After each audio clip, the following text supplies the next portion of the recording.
Rebel star Prabhas latest cinema Rajasaab. Maruthi దర్శకత్వం వహిస్తున్న ఈ సినిమాపై భారీ ఎక్స్పెక్టేషన్స్ ఉన్నాయి.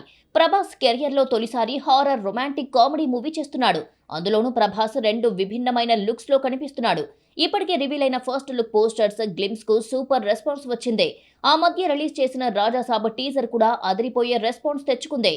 ప్రస్తుతం టాకీ పార్టీ షూటింగ్ ఫినిష్ చేసుకున్న Rajasaab songs shoot work balance ఉంది. ఇదిలా ఉండగా తాజాగా చిత్ర నిర్మాత విశ్వప్రసాద్ రాజాసాబ్ నుంచి ఊహించని అప్డేట్ ఇచ్చాడు. ఈ సినిమా రన్ టైమ్ తో పాటు సీక్వెల్ పై చేసిన కామెంట్స్ ఇప్పుడు చర్చనీయాంశమయ్యాయి. ఓ ఇంటర్వ్యూలో మాట్లాడిన విశ్వప్రసాద్, రాజాసాబ్ షూట్ అక్టోబర్ వరకు ఫినిష్ అవుతుంది. మొత్తం ఈ సినిమా 4.5 గంటల ఫుటేజ్ వస్తుంది.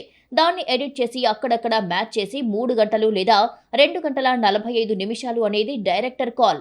ఈ సినిమాలో ఫ్యాన్స్ కోరుకునే songs, comedy, mass, story, visual grandeur అన్నీ ఉంటాయి. ప్రభాస్ నుండి బెస్ట్ హారర్ కామెడీ సినిమా రాబోతోంది అని అన్నారు. అలాగే రాజాసాబ్ సీక్వెల్ పై కూడా ఆయన మాట్లాడుతూ, రాజాసాబ్ 2 ఖచ్చితంగా ఉంది. కానీ ఆ కథ రాజాసాబ్ కు సంబంధం ఉండదు.